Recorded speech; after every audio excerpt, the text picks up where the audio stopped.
I couldn't pick up my guitar anymore without feeling the expectation that I needed to put together another band. I needed to record something that went viral. I needed to get on stage. I needed to be a famous musician. I needed people to hear my music, and it was all because I think I was trying to fill some hole in myself.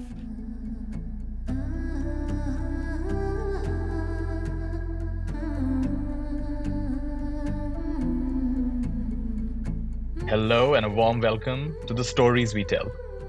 I'm Nithya Shanti, a teacher and facilitator of conscious living here at Roundglass. On this show, we share the gift of illuminating stories. Each week, you'll hear a true story from me and a special guest on a universal theme.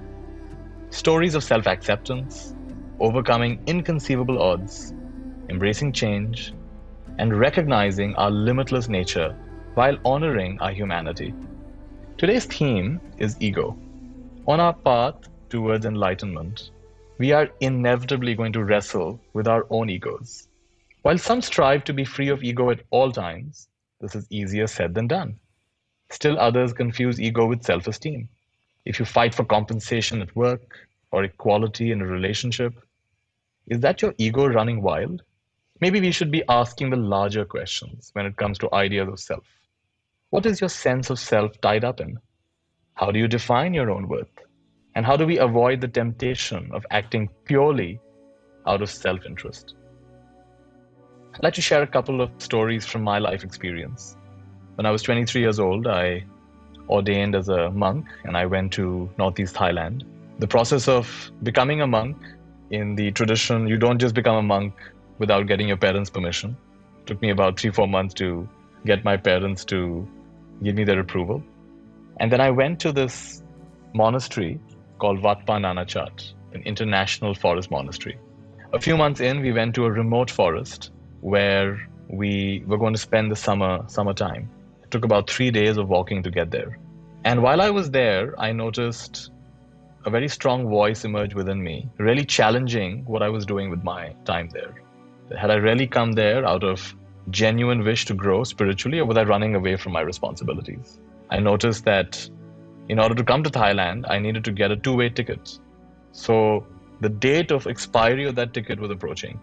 In fact, if I left just that day, I could still catch the flight back home.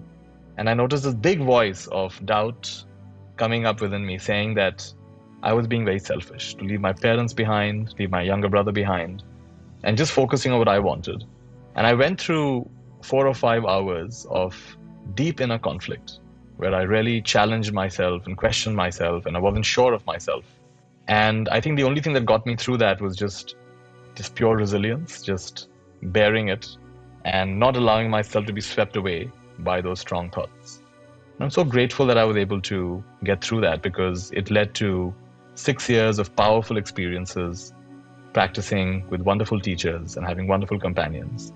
And that whole experience gave me an insight into the voice of the ego, which tends to be quite demanding and quite pushy and quite loud, versus the voice of intuition, which tends to be quiet and calm. It may not even be a voice, it's more like a knowing. And one more quick experience I'd like to share before we hear from our guest today is a time when I was in Hyderabad and there was a small gathering and someone shared something about the Buddha. And I pointed out that that's not exactly what had happened. There was so there was some detail in what they were saying that was not quite right. And they were very persistent. They said, no, that is what happened. And I noticed my ego come up. It was like, okay, so who's been a monk? I've been a monk for 6 years. I've studied these teachings. I know the ancient language. And I could feel how my ego came up and I was like, who's been the monk here? And right away I noticed, look at this, I was not there. I mean, who knows? I mean, this is just things I've read. They've read something somewhere. I've read something somewhere. And that was another little example of how the thinking mind, the identity was so strong in that moment. So to my mind, ego is when I'm believing my thoughts, when I'm hung up on my identity and I'm hung up on my preferences. That's the world of ego. And when there is witnessing of those things, when there's awareness, then one is operating from a more spacious place. So I'd like to now introduce our guest today. We're honored to speak with Jay Vidyarthi. Jay is a meditation teacher here at Round Glass who works to restore a depleted natural resource, attention. He is the founder of Still Ape, which is the world's first user experience design studio focused exclusively on mindfulness, compassion, and well-being. However, not too long before he was working in the world of digital wellness, Jay had dreams of being a musician. Not just a musician, a rock star.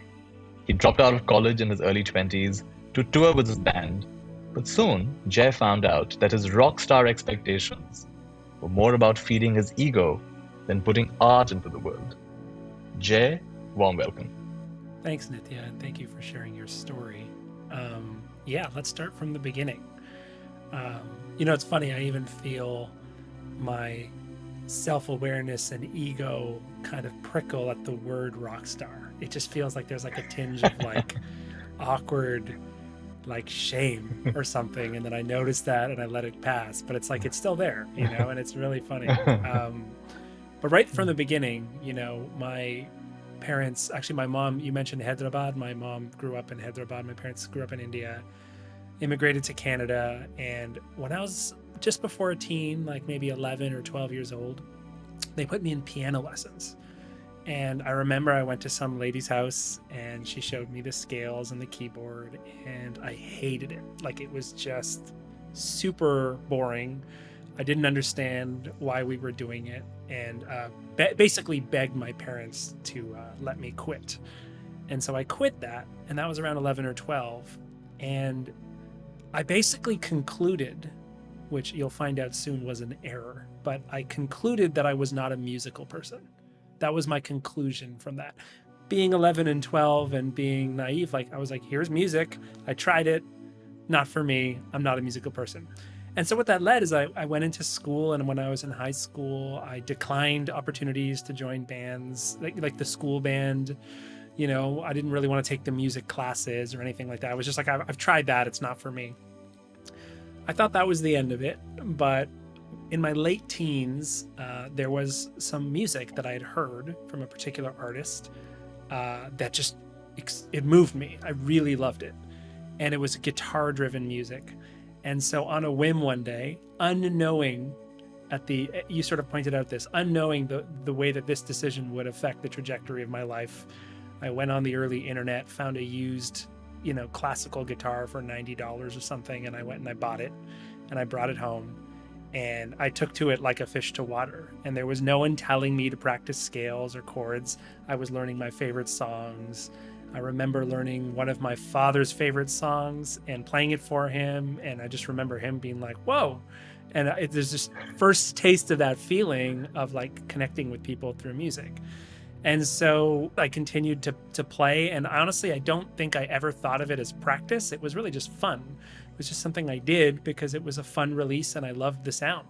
I ended up continuing. I met some people when I was in university, and also my brother was kind of getting into listening to music as well. And I was bored with school.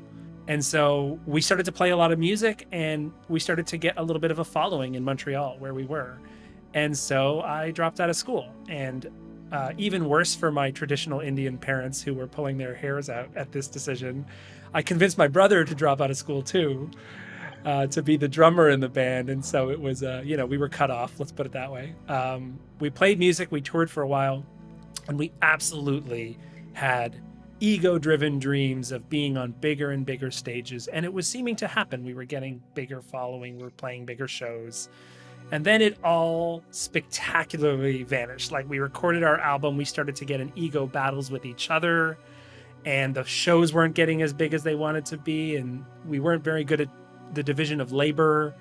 There's a lot of egos sort of rolling around, and we basically exploded and fell apart. And it just, even to this day, I think if we had had more balance and more persistence, that band probably could have gone somewhere, but we were just not ready. Our egos were overtaking our view of the music, our view of each other, our desires for what we wanted to do, as well as the illusions of what a musician is supposed to be in this society. Somehow playing to 200 people was not enough, even though it is a miraculous and probably a peak experience of my life, right? But somehow at that time, I couldn't see it as miraculous. I saw it as not enough. It needed to be more. Mm. And so the band fell apart. We moved on with our lives. I went back to school. I had a lot more agency in school. I was able to, I realized I was more in control of my life. So I chose things I wanted to do, not what other people expected of me. And I got a lot of deep insight about how to operate in the world from that musical experience. But the music itself was starting to kind of fall apart. I couldn't pick up my guitar anymore without feeling the expectation that I needed to put together another band. I needed to record something that went viral. I needed to get on stage. I needed to be a famous musician. I needed people to hear my music, and it was all because I think I was trying to fill some hole in myself. And around this time, I started to explore and go on retreats and deep meditation practice. And this started to come up. It started to become clearer as these thoughts arose. Instead of being in them, I noticed these musical thoughts more from a distance, like, whoa, why am I so wrapped up about this? And it got really kind of confusing for me. And for a while there, it was actually even harder to pick up my instrument, because I would pick up my guitar and I would immediately notice these thoughts coming up, and I would feel very frustrated and kind of disappointed with myself. And so I pretty much stopped playing guitar for at least a year or two. I tried, but it just wasn't working. And then I went on, I think, probably my second or third extended silent retreat. And I was practicing, and all of a sudden, I think I had some reflections about music and musicianship. And I think I was just kind of surprised by this image that just appeared in my imagination, in the sort of visual thinking part of my mind. And my teachers had skillfully guided me that when a window of opportunity arises, to sort of drop what you're paying attention to and look at that. So I shifted my attention from my breath or whatever, and I started what is this image? And the image started to become clearer and clearer. And what it was an image from my own perspective, looking down at my hands, playing a guitar. And my hands were extremely withered, like the hands, if you can picture them in your mind, of an 85-year-old man, really weak and shaky. I remember visually that my fingers were shaking.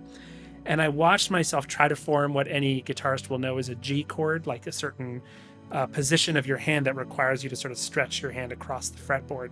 And I couldn't do it. And my hands were shaking and I couldn't form the chord. And I felt waves of emotion through my body. And I ended the meditation session kind of in an energetic fervor. And I went for a walk, as I usually do when this happens. I've learned that about the practice. And I started to integrate what had happened here. And I realized that what this image was telling me, the insight that I had come to, was that was the goal of playing music, was that I could still be trying to play in that moment, that at some day I would not be able to play anymore.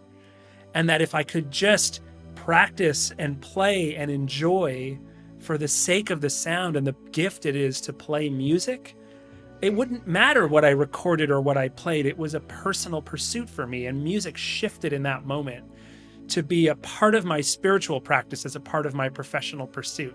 And it remains to this day something that I can kind of explore to get a sense of where I'm at and to treat as a spiritual practice. And to this day, that is still a way that I deal with my ego. And for example, we moved recently, and for the first time ever, I'm out of the city. And so I have a little bit more space, and I have a music room. And I'm confronted with this ability, I put all my instruments in this music room. And all of a sudden my mind starts to go well, I need a mixing board, I need microphones, I want to turn this into a studio. But now, because of this experience, I'm able to say, wait a minute, I don't need to produce anything. This can just be a meditation room for me. This can be a playground for me. And so every time I go in there, I'm still wrestling with that ego, but I'm so much more aware of it. And I've been practicing for years now. I'm so much more skilled at letting that come and go and connecting back with the joy of playing music just for fun, just enjoying the sound and making sound, because it grounds me and it makes me, helps me feel centered after a busy day. And the most beautiful kind of conclusion to this story is now I have a son. He's 3 years old, and he comes into that music room with me, and I get the gift of not just showing him instruments, but showing him that instruments themselves are a joy. I've written a little bit about this, and the phrase that I often use, that I sort of have grounded this, is that music has kind of become a mirror for me. That, like, for other people, I'm sure it's a career and it's a professional pursuit, that's fine. But for me, I go into that music room and it's like a mirror for my soul. I know by the way I'm playing and the way I'm reacting to how I'm playing, whether I'm caught up in ego right now or whether I can be grounded. But best of all, after a 30-minute jam session or an hour jam session, even with myself, I can dissolve my ego and come back to just listening to that sound. Just like the ancient monks listened to singing bowls, I can listen to that sound and ground myself. So music has very much been a parallel journey for my spiritual practice. And I think, anyone who grows up in a media-fueled world like this, I shudder to think how many of us are caught up in illusions about being rock stars or, hero startup founders or Nobel Prize winning scientists or brilliant artists or filmmakers. But if that starts, then that's beautiful. But if that starts to lead us to forget the joy of the craft itself and what it means to just be a human being, I think we're missing something. And that balance, I think, is something that I constantly strive for every day when I go in that music room, but also here at my desk when I'm at work or when I'm with my family or just walking around the world. It's been a very valuable teacher for me. It's amazing to just listen to your unfolding and how each of these experiences in some way challenged you, in some way it opened up a new dimension for you. And I like what you said about how it's not that you can't produce amazing music or become famous, but that shouldn't be the first priority. The first priority has to be the love of your craft, has to be the real passion that got you into it in the first place. And then amazing things may happen, but it's coming from the right spirit. Otherwise you can be very disappointed when things don't work out as we had hoped or in the time frame that we had hoped. Yeah. I think it's about balance, right? Like, even if it is the first priority, like, you need to make it in the world. And if that's the path you've chosen and, so I wouldn't go as much to say that it shouldn't be this or it should be that. I would just say that it's about balance, that absolutely, if you want to become a successful musician, you should go and do that, but don't sacrifice yourself by letting it become a part of this like impenetrable ego. And there's some essential elements about who we are that have been true for thousands of years as human beings. And one of them is contemplation, that our ancestors spent a lot more time just looking at the beautiful vista or sitting in the cave by the fire.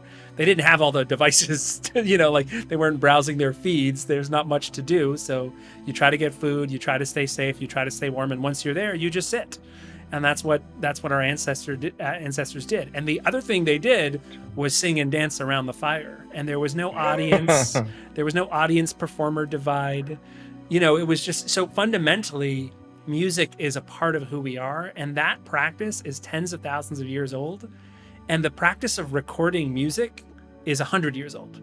And so in some ways, historically, I think I've just sort of tapped into the historical ancestral root of what music has been to our species for eternity, as opposed to the modern conceptualization of what music is in our current society. Like the rock star illusion is 100% fueled by screens and stories and album covers and there's nothing wrong with that, but you have to be able to see through that. I think especially if you, like me, we're forming an unhealthy ego-driven relationship with it. And that was me. I don't think everyone is doing that. That's me. I was in that trap. But thankfully, music provided an opportunity to escape that trap within music, but also within my entire life. I want to learn more about your use of technology when it comes to things like mindfulness and attention. And this is, I think, something a lot of us grapple with, because sometimes we feel technology is exactly the problem, because such a lot of, like you said, we have our devices, and that's what's taking us away from just simply sitting, simply being. So tell us more about how you have brought in your expertise in design and technology into this passion of yours. Sure, yeah. Technology isn't inherently problematic. Really, it's reflecting the values we put into creating it. And it just so happens in our society, we both economically and personally value organization, productivity, efficiency, communication in a kind of superficial sense. And so our mainstream technologies focus on those things to an extreme. And so the media, as well as the apps and, web, all of that stuff is basically guiding us towards certain ends and amplifying those values. And it is possible for that to distract us from some other values like well-being, family, connection versus communication, right? Deeper connection, purpose. And it's scary because our technology can lead us that way. But in my work, I've seen that we can also create technologies that support awareness, support insight, support connection and purpose. And one thing that we need to do as a society is get better at using technology in a more holistic way, not just for productivity. And then the other thing is in our personal lives, again, finding that balance. Like, we don't need to throw our phones in the lake. Well, probably some of us do, to be real. But most of us probably don't need to throw our phones in the lake, but we do have to manage our relationship with them. And, if you think about the story I shared about music and kind of where it ended in my music room here at this new house that we've just moved into, there's that moment where I'm like, I need to buy a mixer.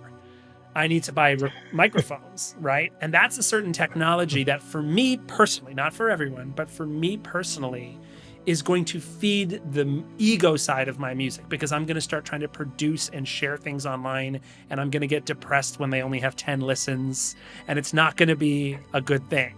But let's not forget that the electric guitar and the amp itself are also technology, which I'm using to play and enjoy and connect with my son and connect with myself, right? So right here, you're seeing a skillful decision about which technology I'm letting into that music room. So if we take that metaphor and say the music room is your heart and your soul and your mind, it's the same thing I do with my phone and my devices. I'm skillfully choosing which technologies to let into my life.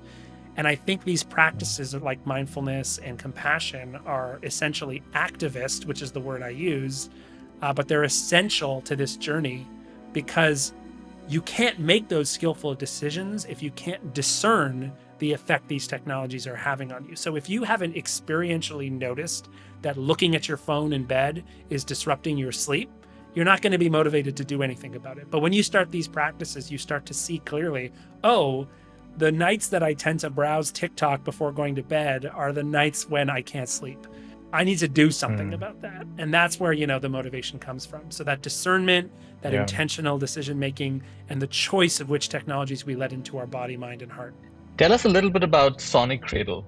Yeah, so Sonic Cradle, before Sonic Cradle, which is a project which I'll describe in a moment, before that, I had two lives. I had a professional life as a technology designer and a personal life where I was playing music and flirting with mindfulness practices and my, cultural upbringing. My parents were into meditation and things like that. And Sonic Cradle was my first attempt to bridge those worlds. And so what it was after a lot of research and iteration and exploration in an academic setting, I sort of followed a kind of calling of integration of my different lives and created what is essentially one of the earliest mindfulness technologies. This was before the apps and things like that. And basically it was a sensory deprivation chamber where your body is suspended horizontally and you have sensors on your abdomen and thorax measuring your breathing in real time. And you're surrounded by speakers which are connected to a library of music that were created by sound artists around the world. And basically you breathe in different ways to compose a soundscape all around you in complete sensory deprivation. So you're completely immersed in the sound. And the idea is not just a cool, fun exhibit. The idea was actually scientifically grounded in some of the early neuroscience of mindfulness to explore how you might cultivate a deep breath awareness and a playful, non-judgmental exploration of awareness without any of the self-judgment and feelings of failure that tend to arise in an early meditation session where your mind wanders and you feel lost.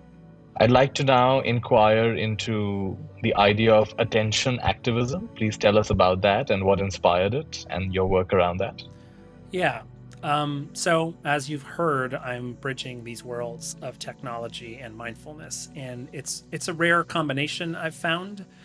And so as I've done this, I've started to see things in a certain way that I realized were not really out there. And so I started writing. In 2016, I wrote my first article about attention activism. And since then, been talking about it in various places and sharing it, including Round Glass and other venues as well. But basically, I have seen that the effects that our technology have on us, which are now more ubiquitously known as the attention economy, but in 2016 that term wasn't quite as well known. But basically, these large tech companies, I don't think they're villains. I think it's an unintended consequence for 90% of the time, but have created technologies that command our attention. And advertising is a part of this as well. And the basic reality that we live in is that attention is worth money. Attention is commodified. That, Nithya, if you and I have a conversation and 10 people listen to it, it's fun. And if 100 people listen to it, it's interesting. If 1,000 people listen to it, it has potential. If 10,000 people listen to it, it's a career. If 100,000 people listen to it, we're starting to become celebrities. If 1,000,000 people listen to it, like, our lives are changed forever. And it all is about the amount of attention that we have cultivated around ourselves. So this is a dangerous situation for our egos. It's a dangerous situation for our minds, because we're constantly trying to grapple with each other's attention. We're fragmenting our minds. And those of us who have practiced a lot of mindfulness see the relationship between, attention and mindfulness and well-being. And so we are uniquely positioned to see the fact that this is a disastrous circumstance for our state of mind. And I think that's best exemplified by the past 10 years, seeing a huge spike in mental health conditions like depression, anxiety, as well as suicide, self-harm. And so the science is young on drawing causation here, but the early science is suggesting that there is a relationship. Smartphones became a part of our kind of daily lives around 2010, especially with kids. And so I don't need to wait for the conclusive science because of what I've seen. And I know that the people on the other side of this, for example, the people that are creating the news feeds that are destroying democracy and polluting our minds, they're not waiting for scientific conclusions before they release their products in the world. And so I have reframed it to a form of activism, that I believe that myself, fellow mindfulness teachers, fellow technologists for well-being, those who practice compassion in education, in healthcare, in social work, we are part of a movement that I coined as attention activism, because I believe it is an engaged aspect of how we need to destabilize the status quo in the attention economy for our own well-being and for our societal well-being. And I think the important part to recognize about that is I just shared a bunch of lofty ideas, but I really do believe that if we take a moment right now, if we just pause for a moment and notice our breath for 5 seconds,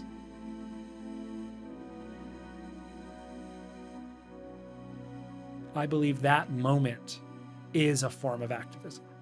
That in that moment, you are reclaiming your ability to choose what you want to pay attention to. You're training your ability to resist the forces in the world around you that are trying to pull your attention away to things that will profit large conceptual corporate entities, as opposed to the general heart-centered well-being and connection of humankind. So I really believe the stakes are that high, which is why I do what I do. Tell us just anything from your time at the monastic academy. What were your insights into the ego, and of course the spiritual ego as well? When you're there, you're dedicating yourself to this practice. Anything you'd like to talk about from that time? Yeah, I think the experience that comes to mind is, I found myself writing some poetry when I was there. And, I'm a songwriter, so that's not new for me. I usually write lyrics to songs, but I hadn't really written poetry before. And there was a book there of some traditional Zen poetry, and I was really inspired by the economy of words, like very few words that could completely send my mind for a spin, right? And I wrote a poem and I brought it to the teacher, Soryu, for our dokusan, which is the one-on-one interview in a Zen retreat. And Zen retreats are intense, right? You were in a monastery, but like for listeners, like, you're in silence, you're meditating like 10 plus hours a day, and you're eating only 2 meals, and it's pretty intense. But you also feel very held in a loving community, and so you feel like you can do it even when the times get rough, right? And so I brought this poem, and he looked at it, he listened to it with those wide, aware eyes. Like I I can picture his eyes. Like he's just so present as I said this poem, and he was like letting it wash over him. And then there was this silence, and then this silence dragged on. And then I noticed myself, like I noticed that I wanted his approval. Like, I don't know if he did that on purpose, but the silence, he just looked at me. And I, in the minutes after I shared this poem, just like being on stage as a musician, I noticed this, like, I wanted him to tell me the poem was good. And I watched that and I was like, well, this is like my ego. This is the same part of me that wants to be sharing my music online on stage. This is, and so I let that pass. It's almost like he noticed when it passed, and he noticed me settle back in, and then he chose to speak, and he just said the poem back to me. And then he added a question to the end of the poem, a question about the poem. And for the next, I think this was about halfway through my 2 months there, for the next month, my entire meditation practice was an inquiry into the question about my own poem. And it totally unraveled so much ego for me. Like it started at the poem, it went to music, it went to life, it went to family, it went to everything, until I reached a really dark place, in fact. I look back on it using that T.S. Eliot quote, "The dark night of the soul." Like I really was in a dark place for about 24 hours where it almost felt deconstructive. Like my entire reality was deconstructed and it was depressing me. It felt like everything was pointless and meaningless. And from the ashes of that deconstruction, I started to see quite the opposite. That because there is no meaning to these concepts, because this ego is an illusion, because all of this stuff is sort of broken, that in fact the things we do have, like the beauty of this tree in front of me right now, seeing you through a miracle of a laptop computer from halfway around the world, that in fact everything is a miracle. And I started to rebuild a sense of identity, of more interconnection and more gratitude and appreciation as a result of that intensive practice, and also that work with that teacher who had the skill and presence to reflect my own ego back to me by saying nothing. It was kind of mind-blowing, and it was a transformative experience for me, for sure. So powerful. This mirror-like quality of attention and of these teachers who are not trying to give us any lesson. They're just holding the space, and we kind of see a reflection of our own mind at work. I recognize that with some of my teachers as well. So thank you for sharing that. Tell me about one more time, coming back to the ego and what you just mentioned, the stepping out of the train of thought and just coming into being. You gave many examples from your life. For example, the rock star fantasy that you had, and then the ripples of that in the rest of your life. On a practical level, as our listeners and each of us get caught up in our thoughts and our identities, get caught up in the world of the ego, how can they again step back into this light of awareness, light of presence? How can they come back to that? I find that in the modern mindfulness movement, there's a beautiful sharing of some of the practices and the techniques that can help with this, right? I'm sure many listeners are familiar with paying attention to your breath, or noticing body sensations, or even reflecting on compassionate phrases, or any of these types of practices. I think the aspects, there are a few aspects that are not being shared as widely, and I think, compassion is one of them.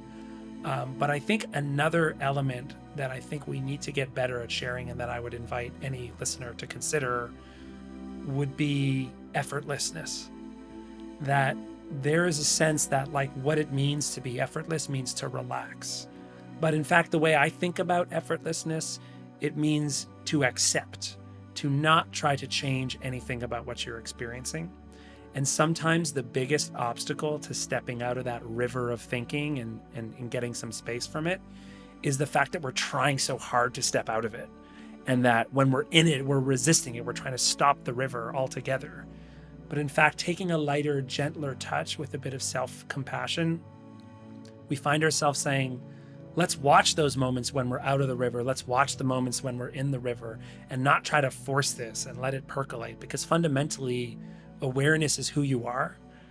And so you don't have to actively create something. You simply have to get out of your own way. And so that moment where meditation becomes another thing on your to-do list, where you beat yourself up because you didn't do your 30 minutes this morning, or you didn't do your 5 minutes this morning, wherever you're at, 1 minute. That moment is not helpful. Beating yourself up is not helpful. This is not just something on your to-do list. It's a way of life. It's a habit of mind. It takes time to cultivate. So we have to live in this paradox of trying to cultivate these new skills while also accepting everything the way it is. And somewhere on that precipice, on that balance between effort to get somewhere and effortlessness and effortless acceptance of the present moment, somewhere between there is, I think, the next step for a lot of people who are sort of just taking this from the app's perspective, especially if you haven't been on a retreat or gone on a kind of long-term practice and really taken a deep dive in this stuff. Is there anything else you'd like to say, Jay, as we conclude our discussion today? When you were sharing your story about the moment where someone quoted the Buddha wrong, and you said, who's the monk here? And I found myself laughing, and I think there's something there. I see you laughing. I hear you laughing right now too. And there's something about the shift that happens when you befriend your ego, that it becomes kind of funny, and it's important that we don't lose that humor, that there's something funny. I can kind of laugh that I was 21 and I saw all these music videos and I just wanted to be a rock star. I think that's funny. And I think sometimes the other thing is that this stuff can start to feel really serious. But fundamentally, it's kind of funny. There's nothing wrong with ego. It's part of who we are, but it's funny. It's not, you don't have to be so serious about it and inhabit it. And so I heard you laughing when you shared that story, and that in that joy, I saw the depth of your practice, that you can laugh at your own ego, which is why comedians might be some of the most enlightened bunch of them all, but that's another story. True. One of my teachers would say that to not teach is a mistake, and to teach is a mistake. And it's fascinating that so to teach is to assume that you know something more than the other person, that you assume that the person is not doing it right, not doing their life right. And then to not teach is also a mistake, because then you may actually have something really valuable to offer and you're not offering it. So basically, at the moment you come into the world of doing and you imagine that you're the doer who's doing, everything from that moment on is a mistake. And yet, even though it's one continuous mistake, at the deepest level, there is no mistake. It's, in fact, for me, I like how Byron Katie, one of my teachers, she misheard the phrase namaste. She misheard it as no mistake. That's a great way of looking at namaste. We say in India namaste all the time. We say namaste, no mistake. It's all happening exactly the way it should. And to me, that's the world which takes away the tension of the ego. Wants everything to happen perfectly. By now I should have done this and achieved this and become this, and what's wrong with me and what's wrong with you and what's wrong with the world. And the world of presence is just like you were seeing that squirrel a while back. Everything is happening the way it should. It's so deeply filled with meaning and non-meaning. I mean, everything is just complementing and completing it itself. So really enjoyed this conversation with you, Jay. Likewise. Thank you for having me on, Nithya. Really great to connect with you. Thank you for joining us today, Jay. And thank you all for listening in. If any of you are interested in looking into more of Jay's work, you can find him here on Round Glass or at jayvidyarthi.com. That's JayVidYarthi.com. And we'll be back next Thursday with a brand new episode of Stories We Tell. Don't forget to rate and review wherever you get your podcasts. And if you're looking for new ways to explore conscious living, then please subscribe and join me on the Round Glass Living app. In addition to this podcast, you can find courses, classes, recipes, music, and more to help you make positive changes while doing what you love. Until next time, I'm Nithya Shanti. Goodbye. The Stories We Tell is a part of Round Glass, holistic well-being at your fingertips. Find out more at roundglass.com.